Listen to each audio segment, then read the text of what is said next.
Hello student, आप लोग का स्वागत है बीपीएससी क्लास में। आज ये हमारा थर्ड लेक्चर है और कॉन्स्टिट्यूशन प्रोविजन के ऊपर हमारा दूसरा लेक्चर है। तो आप लोग फर्स्ट लेक्चर जरूर देखना, जिसमें मैंने ब्रिटेन और आयरलैंड के कॉन्स्टिट्यूशन प्रोविजन के बारे में बात किया है, तो आपको बेहतर समझ में आएगा नेक्स्ट प्रोविजन। अब हम बात करते हैं कि यूनाइटेड स्टेट ऑफ अमेरिका से हमने क्या अडॉप्ट किया अपने कॉन्स्टिट्यूशन में, जब हमारा कॉन्स्टिट्यूशन अमेंड हो रहा था। तो पहले हम बात करते हैं charter of fundamental rights. Fundamental rights हमने जो बोरो किया है वो हमने अमेरिका से किया है। और हम जानते हैं कि हमारे देश के अंदर टोटल जब कॉन्स्टिट्यूशन बना था तो 7 फंडामेंटल राइट्स था। तो राइट टू प्रॉपर्टी एक अमेंडमेंट करके 1986 में उसको रिमूव कर दिया गया। तो इस वक्त हमारे पास टोटल 6 फंडामेंटल राइट्स है। तो हम बात करते हैं कि ये चार्टर ऑफ फंडामेंटल राइट्स जो हमने अमेरिका से लिया है, तो कौन कौन से मतलब कि फंडामेंटल राइट्स कौन आर्टिकल्स में आता है। पहले हम बात करते हैं right to equality. Right to equality article 14 से लेके आर्टिकल 18 के बीच में आता है। इसमें right to equality before the law, right to equal wages, untouchability, equal wages for equal work, ये सारे आर्टिकल 14 से 18 के बीच में आता है। ठीक है। और आप लोग जानते हो कि अनटचेबिलिटी जो रिमूव किया गया था वो आर्टिकल 17 को यूज करके रिमूव किया गया था। अब हम बात करें right to freedom. Right to freedom of life, right to freedom of expression, freedom of media, freedom of speech, right to privacy, ये सारे के सारे आर्टिकल 19 एंड 22 के अंदर आ जाता है। इवन जब किसी को अरेस्ट किया जाता है तो स्टेट गवर्नमेंट एक वकील प्रोवाइड करेगा, ये भी आर्टिकल 22 के अंदर आता है। तो ये भी राइट टू फ्रीडम के अंदर आता है। Freedom of movement, freedom of speech, freedom of and protest करना पीसफुल तरीके से विदाउट एनी हार्म, तो ये भी राइट टू फ्रीडम में ही आता है। तो आर्टिकल 19 और आर्टिकल 22 के अंदर आता है। कभी आपको मैं समझाऊंगा एक्स्ट्रा लेक्चर में कि आर्टिकल 19 और आर्टिकल 21 इन दोनों आर्टिकल से बहुत ज़्यादा कंफ्यूजन वाला पेपर देता है।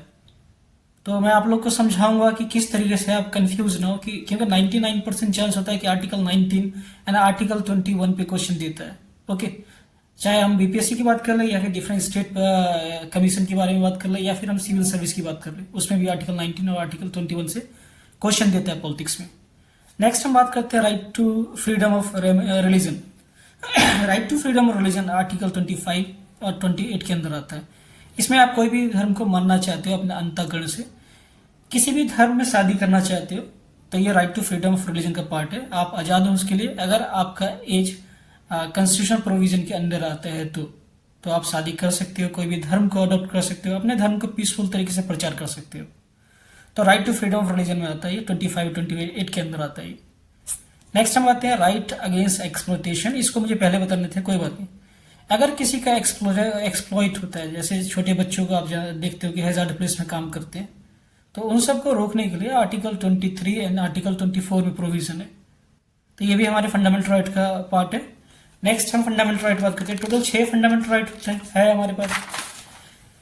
कल्चरल एंड एजुकेशनल राइट, ये आर्टिकल 29 और 30 के अंदर आता है, और ये फंडामेंटल राइट हमारे कॉन्स्टिट्यूशन पार्ट 4 में आता है।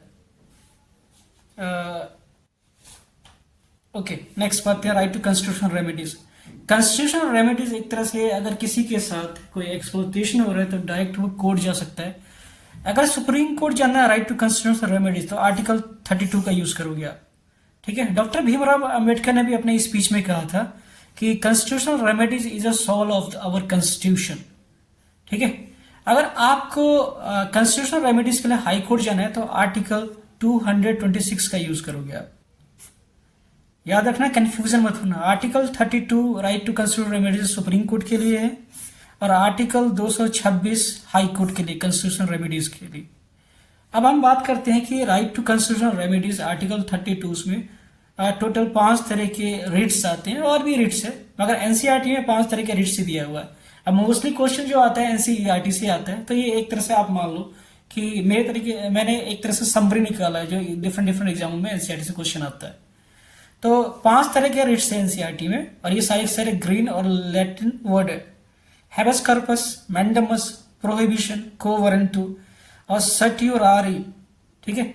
ये 5 तरह के रिट्स है। अगर किसी के साथ एक्सप्लॉयटेशन होता है किसी भी प्रकार से, तो ये ग्रीक और लैटिन वर्ड में लिखा हुआ है। कभी मैं एक एक्स्ट्रा क्लास लूंगा आपको रिट समझाने के लिए कि ये ग्रीक और लैटिन वर्ड का क्या मतलब होता है। नेक्स्ट हम देखते हैं power of judicial review. And independence of judiciary, ये भी हमने अमेरिका से लिया है, यूनाइटेड स्टेट अमेरिका से लिया। ओके, तो इसमें मैं आपको कुछ इंपॉर्टेंट आर्टिकल बताना चाहता हूँ, आपको कोई नहीं बताएगा, मैं बताना चाहता हूँ, आप ध्यान से देखना। अब बच्चों, आप लोगों को अच्छा लगेगा तो हमारे चैनल को जरूर सब्सक्राइब करना एंड कमेंट करना।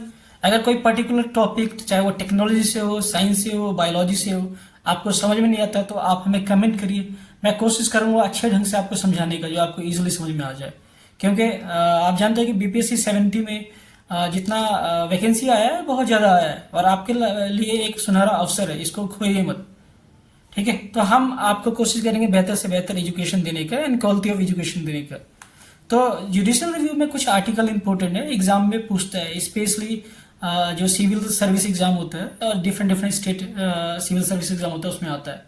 पहले मैं बात करता हूँ जुडिशियल रिव्यू। जुडिशियल रिव्यू होता क्या है और सुप्रीम कोर्ट किस आर्टिकल का यूज करता है। तो सुप्रीम कोर्ट के बारे में बात करें, सुप्रीम कोर्ट कोई भी केस का ये जुडिशियल रिव्यू कर सकता है, इवन अपने जजमेंट का भी जुडिशियल रिव्यू कर सकता है। कभी कभार क्या होता है, जज कोई खुदा तो है नहीं जो गलती नहीं हो सकता, तो कुछ गलती हो जाए तो उसको चेक करने के लिए रिव्यू किया जाता है, और रिव्यू में पाया जाता है कि ये गलत है तो उस केस को पलट दिया जाता है। तो आर्टिकल यूज किया जाता है रिव्यू करने के लिए 137 article judicial review supreme court use करता है।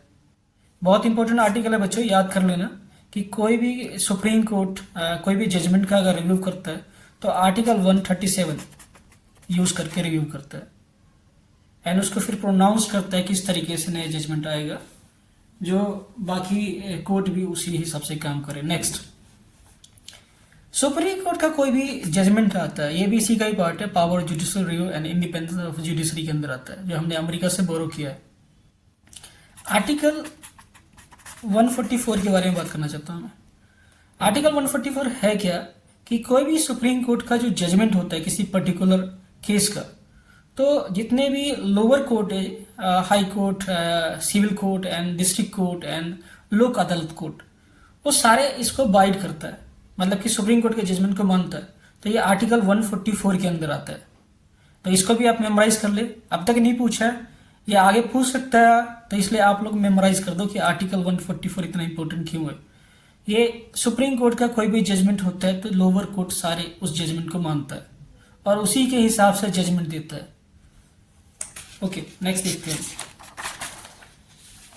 नेक्स्ट हम बात करते हैं फ्रेंच कॉन्स्टिट्यूशन से हमने क्या लिया है प्रोविजन। तो हमने principle liberty, equality and fraternity, मतलब कि लिबर्टी मतलब स्वतंत्रता, इक्वलिटी मतलब बराबरी एंड फ्रेटर्निटी मतलब भाईचारा, ये हमने फ्रेंच कॉन्स्टिट्यूशन से लिया है। आप लोग जब पढ़े होंगे हिस्ट्री में 10th क्लास की या 9th क्लास की हिस्ट्री, फ्रेंच रेवोल्यूशन, तो 1789 में फ्रेंच रेवोल्यूशन हुआ था। तो उस समय लुइस 16 राजा हुआ करता था बॉर्बन डायनेस्टी का। तो जब आंदोलन चल रहा था, सिविल मूवमेंट चल रहा था, उसी बीच में ये 3 वर्ड इजाद हुए थे, liberty, equality, fraternity. Actual French में इसको कुछ और कहते हैं, मगर हमारे जो तर्जुमा है, मीनिंग है लिबर्टी, इक्वलिटी, फ्रेटर्निटी। तो ये हमने फ्रेंच कॉन्स्टिट्यूशन से लिया है। बच्चों, अगर आप लोग को अच्छा लगेगा हमारा समझाया हुआ तो हमारे चैनल को सब्सक्राइब जरूर कीजिएगा, हमें मोटिवेट करने के लिए, जो आपके लिए हम नेक्स्ट अच्छा टॉपिक ले जो 100% एग्जाम में आएगा और आपको बेहतर तरीके से समझाने की कोशिश करूंगा। धन्यवाद।